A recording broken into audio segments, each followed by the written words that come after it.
Karena memang pada film Iblis Dalam Darah ini adalah debut pertama Randa di film layar lebar.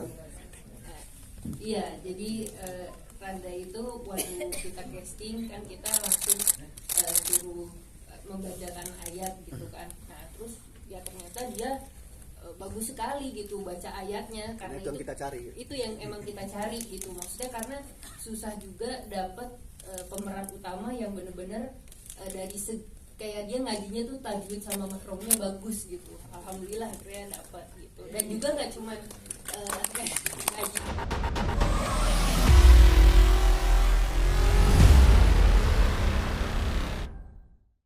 Teman-teman media yang sudah datang pada hari ini, pada hari baik, hari yang cerah penuh sukacita. Sedikit saya informasikan mengenai film ini. Kita akan tayang minggu depan 16 Maret di bioskop seluruh Indonesia, di semua jaringan bioskop. Dan alhamdulillah juga film ini akan menjadi salah satu film lebaran di Malaysia. Wih, Kita akan tayang di Malaysia, Brunei dan Singapura tanggal 20 April. 1 bulan setelah di sini kita 20 April tayang di Malaysia, Brunei dan Singapura, dan tanggal 24 kita akan tayang di Kamboja dan Vietnam. Tapi Vietnam kita lagi menunggu proses sensor. Tapi harusnya regulasi Vietnam sih harusnya aman ya. Karena yang penting di Vietnam itu iblis nggak boleh menang. Pak Yan, ya selalu protes iblis menang. Ya harusnya sih. Tapi kita masih nunggu konfirmasi untuk satu negara, Vietnam, dan juga Filipina. Ya semoga Vietnam dan Filipina akan bergabung dengan Kamboja, akan merilis film ini tanggal 24 April juga. Tapi yang terpenting sekali bagi kami harus fokus untuk sukses di dalam negeri juga. Yang pertama itu. Dan terima kasih teman-teman media sudah datang dan ikut memberitakan berita positif tentang film ini. Itu saja dari saya. Assalamualaikum warahmatullahi wabarakatuh. Waalaikumsalam warahmatullahi wabarakatuh. Jadi sekali lagi tidak hanya di Indonesia ya Pak ya, tapi film ini juga akan tayang di Malaysia, Singapura, Brunei, Kamboja dan Vietnam menyusul berarti ya. Baik. Selanjutnya mungkin ke sutradara kita Yani Sukarya. Silakan untuk menyapa teman-teman media dan diceritakan keseruan syuting, karena katanya syutingnya di Gunung Salak ya, silakan keseruannya. Assalamualaikum warahmatullahi wabarakatuh. Waalaikumsalam, Kak. Terima kasih semuanya untuk kedatangannya di sini hari ini. Untuk proses syutingnya sendiri sih di Gunung Salak, alhamdulillah semuanya lancar. Terus ini kan sebenarnya film pertama saya gitu, tapi semua kru, semua pemain, semua proses syuting alhamdulillah berjalan lancar, jadi semuanya dilancarkan dan semoga tadi kalian nonton juga mendapatkan kesan seremnya gitu, dan semoga nyampe rumah juga masih kebawa-bawa seremnya, jadi bisa cerita ke orang-orang gitu. Dan juga aku lihat juga tadi ada sempat ketawa-tawa juga, jadi semoga ini sangat menghibur, jadi nggak cuma serem tapi dapat lucunya juga. Oke. Kalau untuk ceritanya sendiri ini developnya berapa lama Mbak Yani? Apakah based on true story kah atau memang pure dari Mbak Yani dan juga tim? Kalau ceritanya ini di developnya udah lama oleh produser saya yang juga selaku penulisnya. Boleh dijelaskan? Sebenarnya sebelum saya syuting film Menjelang Maghrib, dari sebelum COVID ya, sebenarnya kita mau jalan film ini, tapi setelah itu gue lebih tertarik untuk menjalankan untuk running Menjelang Maghrib waktu itu, karena emang jujur aja Menjelang Maghrib sih film low budget ya, apalagi saat COVID. Nah, dan setelah itu mungkin production berpesan untuk jalan ini. Itu aja sih pertimbangannya. Dan setelah Menjelang Maghrib, alhamdulillah cukup sukses di dalam negeri dan luar negeri kita menjalankan produksi ini. Tapi secara cerita mungkin ini lebih dulu dari film Menjelang Maghrib. Saya ada sedikit tambahan. Boleh, silakan. Nah, di film ini kan banyak adegan ruqyah gitu-gitu kan, yang maksudnya dan kita juga pakai ayat-ayat yang ada di Al-Quran kayak Al-Mu'minun dan lain-lain. Nah itu juga kita tuh pingin ngasih tahu gitu, kalau misalnya kita lagi ada masalah di kehidupan kita atau apa, kita larinya kembali lagi kepada Tuhan gitu sih. Jadi maksudnya nggak cuma film horor aja, tapi kita juga pengen ada pesan baiknya lah kepada orang-orang yang nonton. Baik, luar biasa ya. Dan sebelum ke pertanyaan dari teman-teman media, saya akan bertanya dulu ke dua pemeran utama kita. Ada Misa Joan, halo, selamat siang. Dan juga ada Rias Randa. Ini silakan diperkenalkan perannya seperti apa dan apa alasan yang akhirnya membuat oke saya ingin bergabung dengan proyek ini. Silakan. Halo semua, iya, saya Michelle Joan di sini berperan sebagai Haruni. Kalau diceritakan karakter Haruni seperti apa, semua udah nonton ya. Haruni ini, ya intinya di sini nggak ada, dikit lah bisa dihitung jari scene aku cantik gitu. Sisanya adalah kalau nggak mengerang teriak-teriak gitu. Tapi justru itu yang bikin aku tertarik banget sama karakternya Haruni, karena belum pernah dapat peran perempuan kesurupan gitu. Dan setelah aku baca ceritanya juga pada dasarnya kenapa dia bisa sampai kesurupan dan bisa sampai melakukan pasang susuk segala macam, alasannya adalah karena dia punya hati yang baik, karena dia sebenarnya sayang sama adiknya, ingin membantu adiknya supaya bisa berobat, tapi ya caranya itu yang salah gitu. Jadi sebenarnya secara karakter aku suka banget sih sama karakternya Haruni gitu, dan merasa tertantang banget harus memerankan karakter yang baik, tapi ya itu pada akhirnya kesurupan dan harus memerankan si karakter yang kesurupan ini. Jadi sempat ngobrol juga banyak sama kayak ini sih sebelum syuting ya, kayak kita nonton exorcism segala macam, film-film zaman dulu tentang ya itu tentang perempuan yang kesurupan lah, yang berhubungan dengan iblis dan lain-lain gitu. Jadi explore karakternya kali ini seru banget, dan semoga bisa membuat kalian semua percaya gitu kalau emang si Haruni itu benar-benar peran kesurupannya itu benar-benar dapat gitu. Oke. Sampai serak gak sih itu tadi teriak apa ngeram mulu? Oh jangan sedih, setiap habis take sedia teh anget, karena suaraku pasti habis itu ya habis kayak gitu. Jadi ada beberapa scene yang actually malah dapat banget suara serak-seraknya, karena suaraku jujur itu udah hilang. Jadi sekarang serak beneran berarti ya itu ya? Serak beneran udah mau hilang gitu suaranya, jadi justru malah dapat banget gitu. Oke, terima kasih Ustaz Joan. Silakan selanjutnya Randa di belakang, yang mungkin teman-teman di sini wajah sudah tidak asing lagi di layar televisi ya. Silakan, ini merupakan debut filmnya dari Randa. Silakan. Baik, assalamualaikum warahmatullahi wabarakatuh. Selamat sore semua rekan-rekan media. Terima kasih atas waktu yang telah diluangkan untuk bersama-sama hadir di acara peluncuran lah ya, premier ya. Belum premier ya kalian ya. Preskon bersama media. Ada ucapkan terima kasih banyak. Dan yang Randa rasain pada hari ini ya kaget juga sebenarnya. Kaget, senang juga yang pasti, karena memang pada film Iblis Dalam Darah ini adalah debut pertama Randa di film layar lebar, dan Randa bersyukur dan berterima kasih juga untuk Ibu Sutradara, ada Ibu Yani dan Pak Helvi juga, yang di dalam film ini benar-benar Randa dibimbing, dikasih kepercayaan, dikasih support, dikasih pemahaman bahwa bagaimana memerankan sebuah karakter dalam film layar lebar, dan juga cerita yang menurut Anda luar biasa membangkitkan sebenarnya Anda pribadi adalah orang yang punya empati tinggi, dan di film ini juga ternyata kepake juga empati selama ini. Biasanya empati itu bikin Anda capek sih kadang-kadang, lihat orang aduh kasihan, kadang orang juga nggak kasihan sama Anda gitu kan.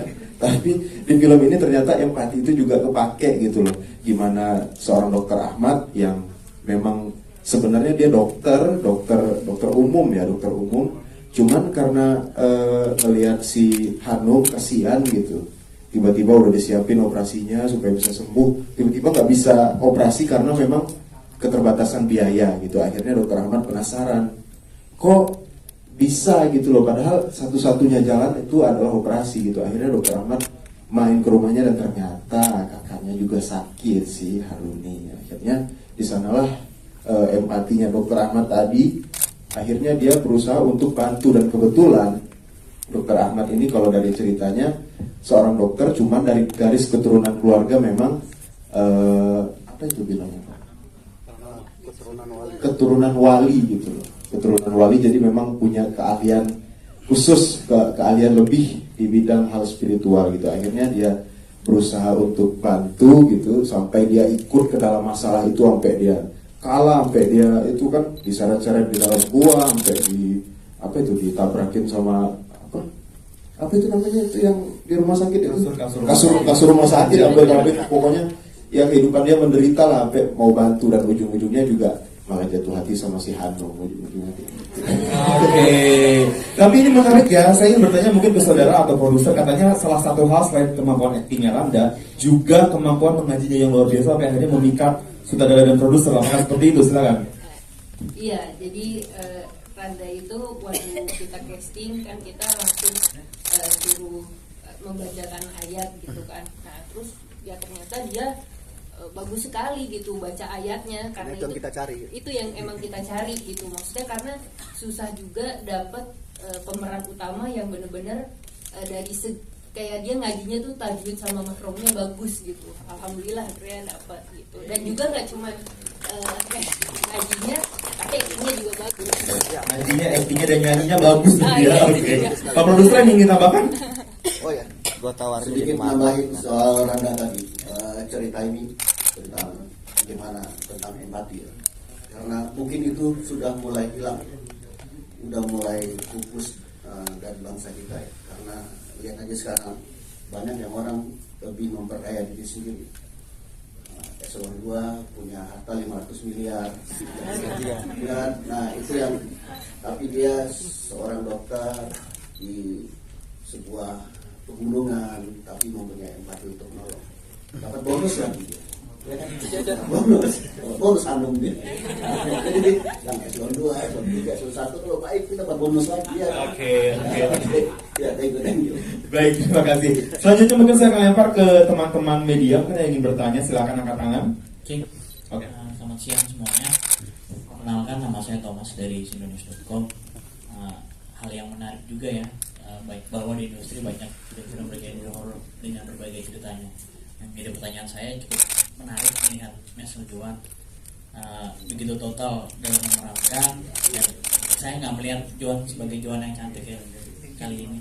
Jadi pertanyaan saya adalah pertama, bagaimana mungkin bisa ditambahkan lagi, dielaborasi lagi selain kamu melihat film Exorcist, apalagi sih yang pendalaman, dalam arti ada hal apa yang bisa membuat mendalami peran itu. Yang kedua, bebas ke siapa aja, proses syuting kan di Gunung Salak ya, bagaimana sih memberikan tantangan seperti apa, apakah ada hal mistis, hal standar lah dalam film horor, apa yang menarik, dan mungkin apa yang menjadi perbedaan di antara film horor lain yang sedang menjamur di tanah air. Terima kasih, sukses Selvi untuk filmnya, terus berkarya memberikan hal-hal yang baik untuk film lain. Baik, terima kasih Mas Thomas dari Sindonews. Silakan Misal, udah jelas pertanyaannya? Iya jelas. Terima kasih atas pertanyaannya. Untuk mendalami karakter Harun ini, selain yang tadi aku sempat ceritain sih, emang kayak sebelum syuting sekitar berapa minggu aku hampir tiap hari kayak nonton film horor, film-film, terutama film-film yang ya genrenya tuh termasuk yang horor yang lebih ke Exorcist, terus abis itu yang orang-orang yang dihantui kayak gitu. Jadi kayak untuk dapet feelnya gimana rasanya, kayak dia kadang-kadang dia yang dihantui, kadang-kadang dia yang jadi hantunya gitu kan, karena udah masuk menyatu sama dirinya gitu, kalau dia setannya lagi ada di dalam dirinya dia gitu. Jadi aku untuk mendalami sih lebih ke banyak observasi sih, aku juga banyak baca artikel, karena banyak banget kan kayak Emily Rose gitu-gitu, segala macam artikel-artikel di luar tentang gimana ceritanya bisa ada kayak 7 iblis berbeda dalam satu tubuh, dia bisa ngomong berbagai macam bahasa, kayak lebih eksplorasi ke situ aja sih, dan banyak observe lewat artikel, lewat berita, lewat video-video juga. Sekarang kan banyak platform ya untuk kita bisa nonton banyak cerita-cerita tentang orang yang kesurupan gitu. Dan ya itu aja sih, aku sempat ngobrol juga sih sama ada emang teman aku yang bisa anak tim lihat gitu kayak gimana sih kayak gitu. Tapi ya itu sebagai tambahan aja, tapi lebih ke eksplor lewat cerita dan lewat video dan juga lewat film-film yang sebelumnya udah ada sih kayak gitu. Sedikit tambahan ya. Nah, jadi waktu itu aku juga menyuruh Michelle Joan untuk dengerin Emily Rose, tapi bukan yang filmnya, tapi yang aslinya. Jadi ada suara-suara rekaman dari orang kesurupan beneran Emily Rose zaman dulu gitu. Nah, maksudnya karena kan dengan Michelle ngedengerin itu kan gimana sih dia gitu perasaannya kok terus bisa suaranya sampai berganti-ganti, ada itu kayak nggak bukan suara manusia lagi gitu. Nah jadi aku pingin Michelle explore di situ. Terus juga pas kita proses syuting di Gunung Salak itu sendiri kan juga kayak auranya mistis, tempatnya mistis. Jadi kayak Michelle pas reading sama Michelle pas di lokasi dengan tempat yang udah serem itu plus Randa yang ngerukiah gitu kan. Jadi langsung dapat banget gitu pas mereka barengan gitu keluar jadi langsung auranya mereka masing-masing. Itu sih yang ngebantu jadi creepy-nya dapet. Sama di film ini kan maksudnya ada lah jump scare pasti ada ya karena film horor. Tapi aku daripada fokus ke jump scare lebih pingin ke creepy-nya gitu loh. Jadi kayak pelan-pelan tapi pingin gue tuh orang tuh merinding gitu biar jadi terngiang-ngiang di rumah itu sih sebenarnya. Baik, Sedikit gue tambahin lagi ya. Tadi pertanyaan kedua dari teman media tadi. Sebelum kita memutuskan syuting di Gunung Salak, terus kita sebenarnya udah hunting cukup banyak lokasi ya. Dari semua pinggiran Jawa Barat sampai ke Garut, dari kota Garut itu ada 6 jam ke dalam. Pokoknya udah melihat apa mobil Pertamina terbalik lah, saking jauhnya, saking bahayanya gitu. Terus, nah akhirnya tim menemukan rumah yang satu rumah di tengah hutan. Itu gue cocok sekali gitu. Nah, soal mistis ya udah pasti karena Gunung Salak cukup terkenal ya. Pada hari pertama syuting ya gue kan orangnya dia percaya ya, tapi gue nggak terlalu yang terlalu mikirin mistik banget gitu. Nah pada hari pertama itu genset nyangkut tuh sama mobil box. Terus Pak Ustadz bilang kita baca doa dulu. Tapi pada setelah baca doa terus bisa jalan lagi. Gue bingung juga. Ya udah gitu. Tapi alhamdulillah ya semua berjalan dengan lancar. baik. Yang menambahin Cukup. Oke, berarti alhamdulillah semua proses syuting dari awal sampai akhir lancar ya Pak ya. Baik, ini cukup satu pertanyaan saja dari teman-teman media. Nanti kita akan lanjut one-on-one interview di luar, di lobby. Tapi sebelum itu saya ada permintaan dari kru untuk satu orang mungkin dimulai dari Ahmad Bule untuk sedikit singkat saja alasan kenapa masyarakat harus nonton film ini. Silakan, singkat saja. Kenapa harus nonton film Iblis Dalam Darah? Karena di film Iblis Dalam Darah ini bukan cuma sekedar film horor, tapi ada banyak pesan-pesan orang yang bisa diambil. Khususnya untuk orang-orang yang tidak terlalu percaya sama hal-hal mistis seperti itu. Karena di hal-hal seperti itu, kenapa kita harus percaya ya? Karena semua itu ada di Al-Quran. Gitu. Baik, silakan Pak Produser satu kalimat saja Pak. Kenapa harus nonton film ini? yang pasti film yang paling keren bulan ini. Oke. Silakan bergeser nanti ke depan satu kalimat saja kenapa harus nonton film ini? Kenapa harus nonton film Iblis Dalam Darah? Soalnya ada Dokter Ahmad Gondrong. Baik, silakan. Boleh. Kenapa harus nonton film Iblis Dalam Darah? Karena serem sama polisinya ganteng. Silakan ke depan muncul. Cowok kenapa ya? Harus nonton film Iblis Dalam Darah karena pertama ini film perdana saya. Yang kedua karena muka saya hari normal di situ. Normalnya ini sekarang. Ya, silakan. Geser.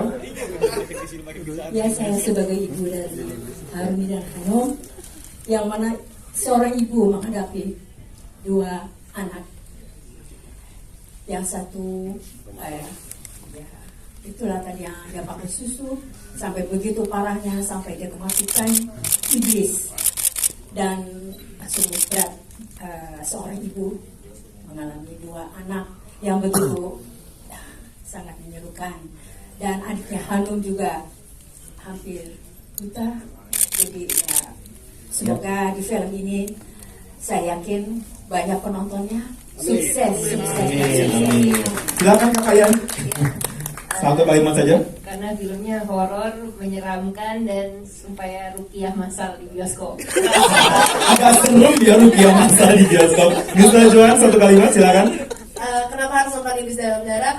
Karena ini adalah kerja keras kita bersama yang kita harap bisa nggak menghibur ya, nakutin yang bisa nakutin kalian, tapi bisa bikin kalian dapat pembelajaran tentang kehidupan lebih dalam lagi. Amin. Amin. Silakan selanjutnya. Harus nonton film Iblis Dalam Darah karena film ini adalah film horor pertama aku juga, dan film ini bagus banget.